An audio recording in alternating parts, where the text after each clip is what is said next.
Assalamualaikum warahmatullahi wabarakatuh. Selamat datang di video pembelajaran hari ini. Kita akan membahas sebuah perubahan besar yang telah mengubah wajah sistem keuangan Indonesia, yaitu transformasi peran Bank Indonesia setelah hadirnya Otoritas Jasa Keuangan atau OJK. Sebelum kehadiran OJK, Bank Indonesia dikenal sebagai satu-satunya otoritas yang bertanggung jawab atas pengelolaan sektor keuangan.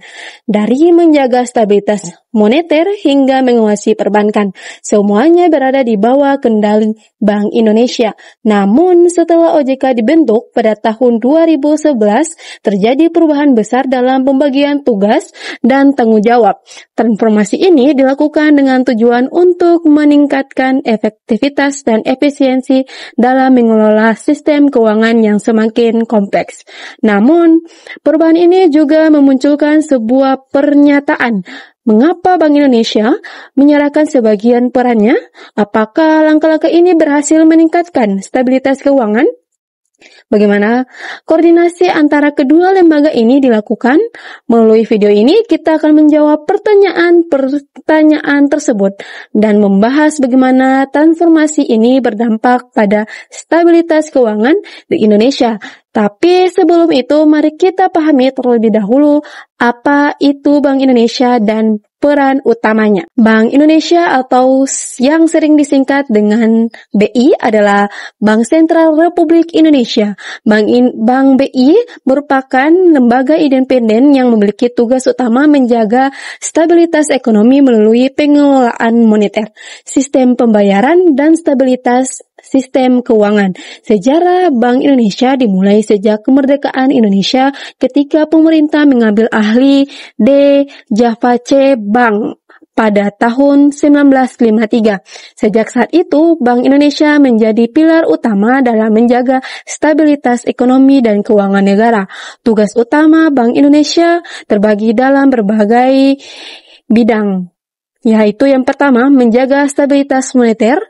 Ini mencakup pengendalian inflasi, pengaturan suku bunga, dan pengelolaan nilai tukar rupiah. Yang kedua, mengatur sistem pembayaran. Bank Indonesia memastikan bahwa transaksi keuangan, bank tunai maupun non-tunai berjalan lancar dan aman. Yang ketiga, menjaga stabilitas sistem keuangan.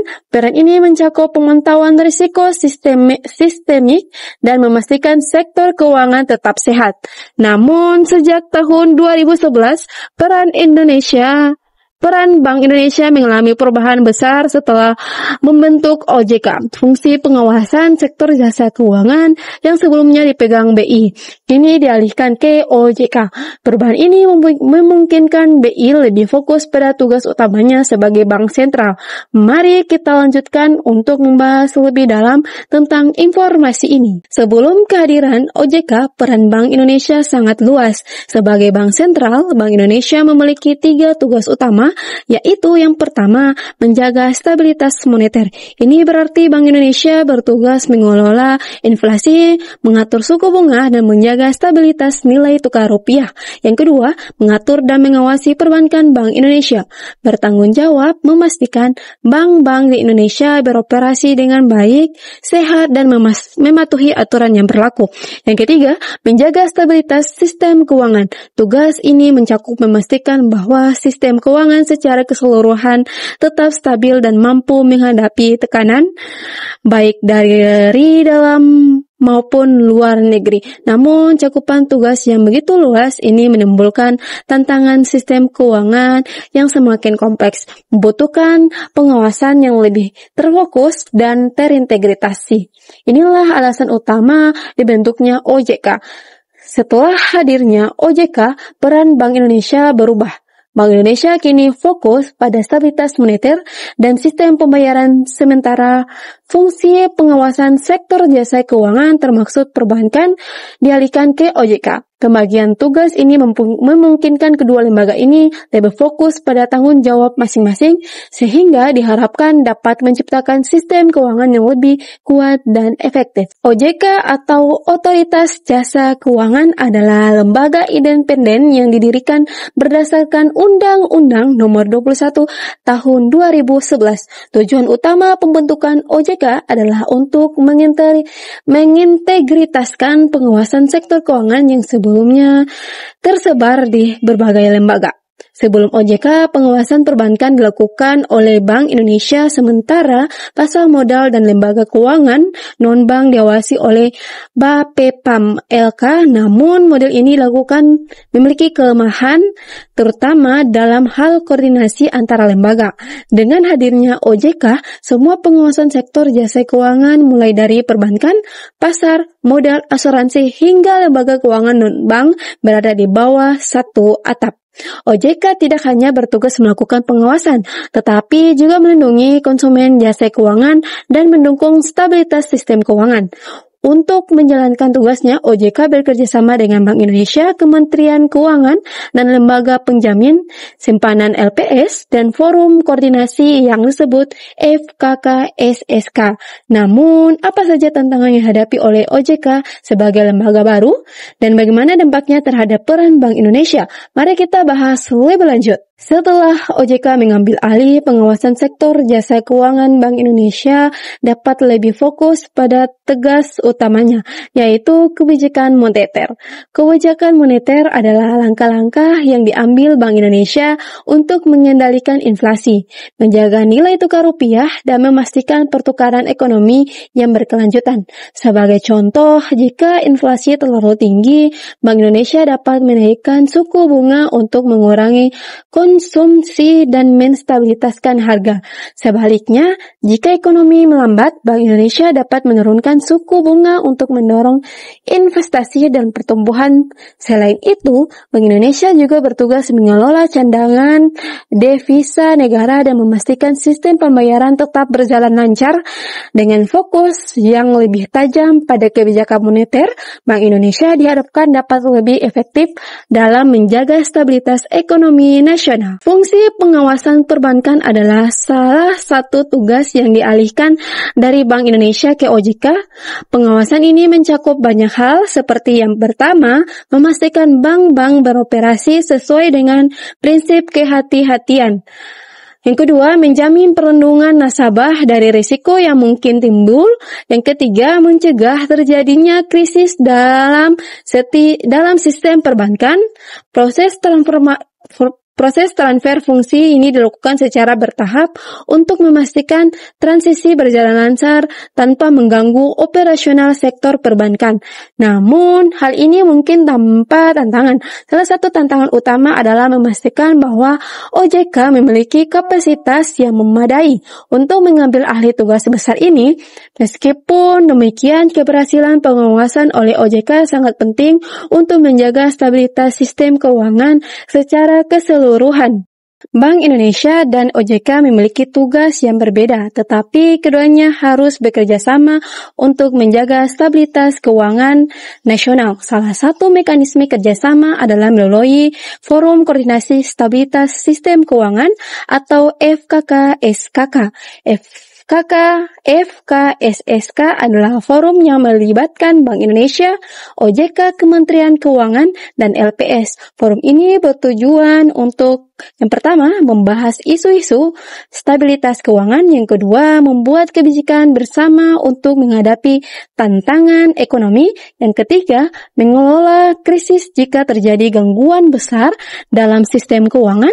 Koordinasi ini sangat penting, terutama dalam situasi krisis seperti pandemi COVID-19, di mana kedua lembaga harus bekerja sama erat untuk menjaga likuiditas dan mencegah kebangkrutan di sektor keuangan keuangan. Setelah pembentukan Otoritas Jasa Keuangan atau OJK pada tahun 2011, sistem pengawasan sektor keuangan Indonesia mengalami perubahan besar. Kehadiran OJK membawa dampak yang signifikan terhadap stabilitas keuangan Indonesia yang merupakan tujuan utama dari pembagian tugas antara Bank Indonesia dan OJK.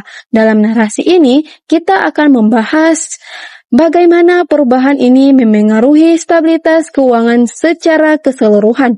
Sebelumnya, Bank Indonesia memiliki peran yang sangat luas, termasuk mengawasi sektor perbankan dan sektor jasa keuangan lainnya. Namun, sejak OJK dibentuk, fungsi pengawasan sektor jasa keuangan dialihkan kepada OJK.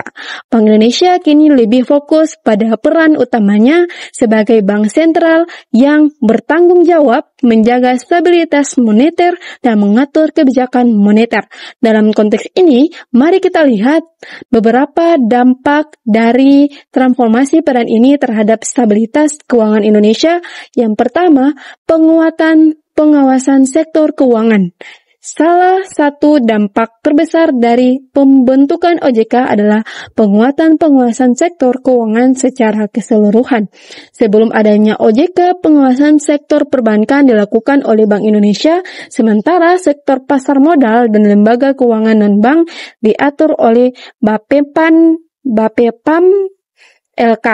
Ini seringkali menimbulkan tantangan dalam hal koordinasi antara lembaga-lembaga pengawas yang memiliki mandat yang berbeda. Dengan adanya OJK, pengawasan terhadap seluruh sektor jasa keuangan, mulai dari perbankan hingga pasar modal dan asuransi, kini berada di bawah satu lembaga yang memiliki kewenangan lebih luas. Ini membuat pengawasan menjadi lebih terintegritas dan lebih efektif. OJK dapat lebih cepat mengidentifikasi potensi masalah atau risiko sistemik yang muncul hingga bisa mengantisipasi dan mengurangi dampaknya terhadap stabilitas keuangan. Yang kedua, fokus Bank Indonesia pada kebijakan moneter dan stabilitas ekonomi makro. Setelah OJK berdiri, Bank Indonesia bisa lebih fokus pada tugas utamanya, yaitu menjaga stabilitas moneter. Sebagai Bank sentral, Bank Indonesia memiliki kewenangan untuk mengendalikan inflasi, mengatur suku bunga, dan menjaga stabilitas nilai tukar rupiah. Dengan fokus yang lebih tajam pada kebijakan moneter, Bank Indonesia dapat mengelola perekonomian Indonesia dengan lebih efektif. Misalnya, jika ada tekanan inflasi yang tinggi, Bank Indonesia dapat menaikkan suku bunga untuk menekan permintaan dan menstabilitaskan harga. Sebaliknya, jika ekonomi melambat, Bank Indonesia dapat menurunkan suku bunga untuk mendorong konsumsi dan investasi. Kebijakan moneter yang tepat dapat menciptakan lingkungan ekonomi yang lebih stabil, yang pada gilirannya akan memperkuat stabilitas sistem keuangan secara keseluruhan. Selain itu, Bank Indonesia juga memiliki peran penting dalam menjaga sistem pembayaran yang aman dan efisien. Di era digital seperti sekarang, sistem pembayaran yang lancar dan terpercaya menjadi sangat penting untuk menjaga stabilitas keuangan. Bank Indonesia telah berperan aktif dalam mengembangkan berbagai inisiatif untuk memastikan bahwa sistem pembayaran, baik yang berbasis tunai maupun elektronik, dapat berjalan dengan baik, aman, dan efisien. Yang ketiga, koordinasi yang lebih baik dalam menghadapi krisis keuangan. Koordinasi antara Bank Indonesia dan OJK menjadi sangat penting, terutama dalam menghadapi krisis keuangan. Sebelum OJK, pengawasan sektor keuangan yang terpisah-pisah sering kali membuat respon terhadap krisis menjadi kurang efektif. Dengan adanya OJK, kini ada saluran koordinasi yang lebih jelas dan terstruktur antara kedua lembaga ini. Misalnya, dalam situasi krisis ekonomi global atau krisis keuangan domestik, kedua lembaga ini dapat bekerja sama untuk mengambil langkah-langkah yang tepat guna menjaga stabilitas sistem keuangan. Misalnya, saat krisis keuangan global melanda pada tahun 2008, koordinasi antara Bank Indonesia dan lembaga-lembaga internasional sangat penting untuk menjaga stabilitas pasar dan nilai tukar rupiah. Dalam hal ini, keberadaan OJK memberikan tambahan lapisan pengawasan yang sangat bermanfaat dalam menstabilitaskan sektor keuangan domestik. Yang keempat, pengawasan terhadap bank dan lembaga keuangan non-bank. Dengan adanya OJK, sektor perbankan di Indonesia mendapat pengawasan yang lebih fokus dan lebih ketat. OJK bertugas untuk memastikan bahwa bank-bank di Indonesia beroperasi dengan prinsip kehati-hatian, memiliki cadangan modal yang cukup, dan menjalankan manajemen risiko yang baik. Pengawasan yang ketat terhadap sektor perbankan ini sangat penting untuk menjaga kepercayaan terhadap masyarakat sistem perbankan yang merupakan salah satu pilar utama stabilitas keuangan. Selain perbankan, OJK juga mengawasi sektor lain seperti asuransi, dana pensiun, dan lembaga pembiayaan. Lembaga-lembaga ini meskipun tidak sebesar bank, juga memainkan peran penting dalam sistem keuangan Indonesia. OJK memastikan bahwa lembaga-lembaga tersebut beroperasi dengan prinsip yang sehat dan tidak menimbulkan risiko sistemik yang dapat menggoyahkan stabilitas keuangan. Yang kelima, perlindungan konsumen dan meningkatkan kepercayaan pada sektor keuangan. Salah satu manfaat penting dari hadirnya OJK adalah perlindungannya terhadap konsumen jasa keuangan dalam sistem keuangan yang semakin kompleks. Konsumen sering kali menghadapi risiko dari produk-produk keuangan yang tidak transparan atau tidak sesuai dengan kebutuhan mereka. OJK berperan untuk memastikan bahwa lembaga keuangan tidak hanya mematuhi aturan yang ada, tetapi juga menjalankan praktik yang mengutamakan kepentingan konsumen. Dengan adanya perlindungan konsumen yang lebih baik, masyarakat akan merasa lebih aman dalam menggunakan produk-produk keuangan. Kepercayaan yang tinggi dari masyarakat terhadap sektor keuangan ini sangat penting untuk menjaga stabilitas keuangan. Ketika masyarakat percaya bahwa sistem keuangan mereka aman dan terlindungi, mereka akan lebih cenderung untuk berinvestasi dan berpartisipasi aktif dalam kegiatan ekonomi, yang pada gilirannya mendukung pertumbuhan ekonomi yang berkelanjutan. 6. Tantangan yang masih ada. Meskipun pembagian peran yang jelas antara Bank Indonesia dan OJK memberikan dampak positif terhadap stabilitas keuangan, tantangan tetap ada. Indonesia seperti negara lainnya terus menghadapi risiko dari ketidakpastian ekonomi global seperti fluktuasi harga komoditas dan kondisi pasar internasional yang berubah cepat. Selain itu, perkembangan sektor keuangan yang sangat cepat seperti vintage dan mata uang digital juga menambah tantangan bagi kedua lembaga ini. Namun, dengan koordinasi yang baik dan pengawasan yang terus diperbaharui, Bank Indonesia dan OJK dapat merespon tantangan ini dengan lebih efektif.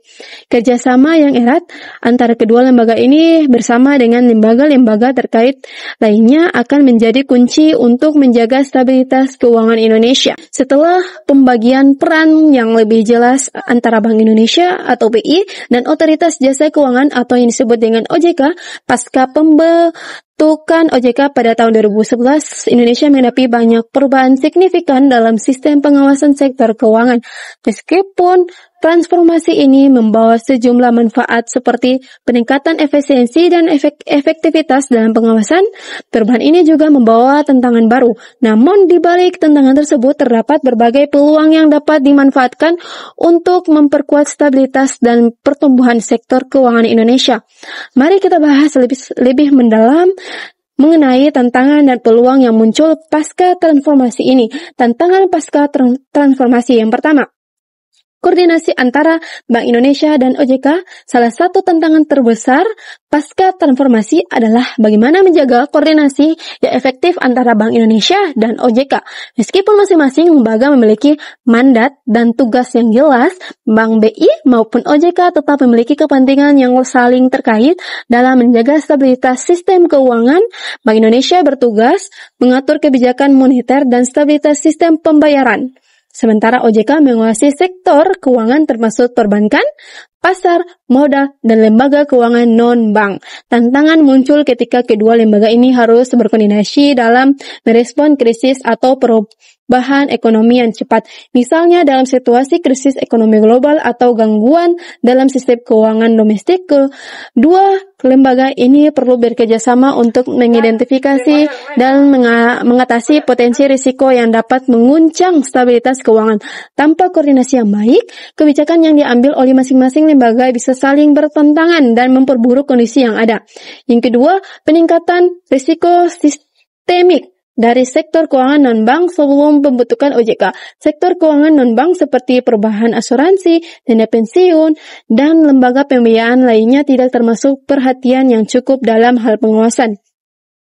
Dengan hadirnya OJK, sektor ini kini mendapat pengawasan yang lebih terstruktur, namun seiring dengan perkembangannya sektor vintage dan digitalisasi, tantangan baru muncul terkait dengan risiko sistematik yang dapat ditimbulkan oleh lembaga-lembaga ini, misalnya perubahan vintage yang memiliki terawasi yang lebih baik dapat menyebabkan gangguan yang lebih besar pada sistem pembayaran dan perbankan tradisional. Bank Indonesia dan OJK harus bekerja sama untuk memastikan bahwa lembaga-lembaga keuangan non-bank ini tidak hanya beroperasi dengan cara transparan dan aman, tetapi juga memiliki pengelolaan risiko yang baik. Tanpa pengawasan yang ketat, lembaga-lembaga ini menjadi sumber ketidakstabilan yang mengancam keseluruhan sistem keuangan Indonesia. Yang ketiga, teknologi dan inovasi keuangan dunia. Keuangan Indonesia kini sedang menghadapi revolusi digital yang cepat dengan semakin banyaknya platform vintage, layanan pembayaran digital, dan teknologi blockchain yang berkembang pesat. Meskipun perkembangan teknologi ini menawarkan banyak manfaat seperti kemudahan akses dan efisiensi dalam bertransaksi, hal ini juga menciptakan tantangan baru bagi Bank Indonesia dan OJK dalam mengawasi dan mengatur sektor keuangan.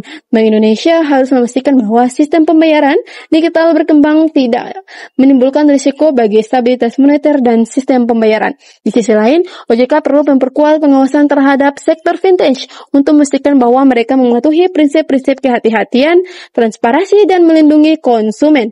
Tanpa pengawasan yang tepat, inovasi ini bisa membawa ketidakpastian dan risiko yang lebih besar pada pasar keuangan Indonesia. Yang keempat, adaptasi terhadap perubahan ekonomi global. Tantangan lain yang dihadapi Indonesia adalah perubahan global yang memengaruhi stabilitas keuangan domestik. Krisis keuangan global, fluktuasi harga komoditas dan ketegangan perdagangan internasional dapat mengubah dinamika ekonomi dan sektor keuangan Indonesia secara signifikan. Bank Indonesia sebagai bank sentral harus siap untuk menanggapi perubahan ini dengan kebijakan moneter yang tepat. Sementara OJK perlu memastikan bahwa sektor keuangan domestik tetap sehat dan dapat bertahan menghadapi tekanan eksternal.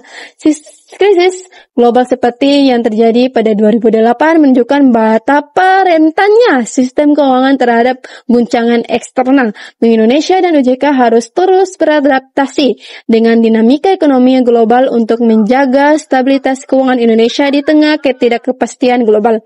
Peluang pasca transformasi. Yang pertama, peningkatan efektivitas pengawasan keuangan. Salah satu keuntungan besar dari pembentukan OJK adalah peningkatan efektivitas pengawasan sektor keuangan dengan adanya satu lembaga yang memiliki kewenangan untuk mengawasi seluruh sektor jasa keuangan. OJK dapat melakukan pengawasan yang lebih terintegritas dan menyeluruh. Pengawasan yang lebih terstruktur memungkinkan OJK untuk lebih cepat mengidenteksi dan menangani potensi risiko yang dapat mengancam stabilitas sistem keuangan. Misalnya dengan adanya OJK, pengawasan terhadap sektor perbankan, pasar modal, dan lembaga keuangan non-bank kini lebih mudah dikoordinasi. Ini membantu dalam mencegah terjadinya ketidakseimbangan yang bisa memicu krisis keuangan. Keberadaan OJK juga memberikan kejelasan regulasi yang lebih baik hingga dunia usaha dan masyarakat memiliki kepastian dan menjalankan aktivitas ekonomi. Kedua, diversifikasi produk keuangan yang lebih baik dengan pengawasan yang lebih baik dari OJK. Sektor keuangan di Indonesia kini dapat mengembangkan produk-produk keuangan yang lebih beragam dan inovasi. Lembaga-lembaga keuangan dapat menawarkan berbagai produk sesuai dengan kebutuhan pasar, mulai dari produk perbankan, asuransi, hingga investasi pasar modal. Inovasi produk ini dapat mendorong inklusi keuangan dan meningkatkan akses masyarakat terhadap layanan keuangan. Misalnya dengan kehadiran vintage, masyarakat yang sebelumnya tidak terjangkau oleh lembaga perbankan tradisional kini dapat mengakses layanan keuangan yang lebih mudah. OJK memiliki peran penting dalam memastikan bahwa inovasi ini dilakukan dengan cara yang aman dan sesuai dengan regulasi yang berlaku, sehingga peluang untuk meningkatkan inklusi keuangan semakin terbuka. Ketiga, kemajuan teknologi keuangan atau vintage. Sebagai penggerak ekonomi, teknologi keuangan atau vintage menghadirkan peluang besar bagi Indonesia untuk meningkatkan efisiensi dan inklusi keuangan. Dengan lebih banyaknya layanan keuangan digital, masyarakat terutama di daerah terpencil kini dapat mengakses layanan keuangan secara lebih mudah dan cepat. Hal ini dapat mendorong pertumbuhan ekonomi karena lebih banyak orang dan usaha kecil yang memiliki akses ke modal dan layanan finansial. Bank Indonesia dan OJK memiliki kesempatan untuk memanfaatkan tren ini dengan lebih baik. Dengan regulasi yang tepat, vintage bisa menjadi penggerak ekonomi yang mempercepat perkembangan sektor keuangan dan membuka peluang usaha baru di berbagai bidang. Bank Indonesia misalnya dapat mengembangkan sistem pembayaran digital yang lebih efisien dan terintegrasi, sementara OJK bisa meningkatkan pengawasan terhadap vintage untuk memastikan perlindungan konsumen. Keempat, penguatan kerjasama internasional dalam dunia yang semakin terhubung. Indonesia memiliki peluang untuk memperkuat kerjasama internasional dalam sektor keuangan. Bank Indonesia dan OJK dapat bekerjasama dengan lembaga-lembaga internasional seperti Bank Dunia, IMF, dan lembaga pengatur keuangan internasional lainnya untuk mengadopsi standar internasional dan berbagai praktik terbaik dalam pengawasan dan kebijakan moneter. Kerjasama ini dapat membantu Indonesia menghadapi tantangan global yang memperkuat sistem keuangan domestik. Selain itu, Indonesia juga dapat menarik lebih banyak investasi asing dan dengan memastikan bahwa sektor keuangan Indonesia stabil dan terpercaya. Bagaimana masyarakat melihat transformasi ini? Banyak mengapresiasi langkah ini karena menciptakan pengawasan yang lebih terintegrasi. Namun, ada juga kritik terkait koordinasi dan birokrasi yang masih perlu diperbaiki. Pandangan ini menunjukkan bahwa meskipun transformasi ini membawa manfaat besar, masih ada ruang untuk perbaikan. Sebagai penutup, transformasi peran Bank Indonesia setelah kehadiran OJK adalah langkah besar untuk memperkuat sistem keuangan Indonesia. Dengan pembagian tugas yang lebih jelas, diharapkan stabilitas keuangan dapat lebih terjaga. Namun, keberhasilan transformasi ini membutuhkan dukungan semua pihak, termasuk masyarakat. Terima kasih telah menyimak video ini. Jangan lupa like, comment, and share video ini agar lebih banyak orang yang mendapatkan manfaatnya. Dan untuk mendapatkan video menarik lainnya, subscribe channel ini dan aktifkan lonceng notifikasi agar tidak ketinggalan konten terbaru dari saya. Sampai jumpa di video berikutnya. Wassalamualaikum warahmatullahi wabarakatuh. Dadah!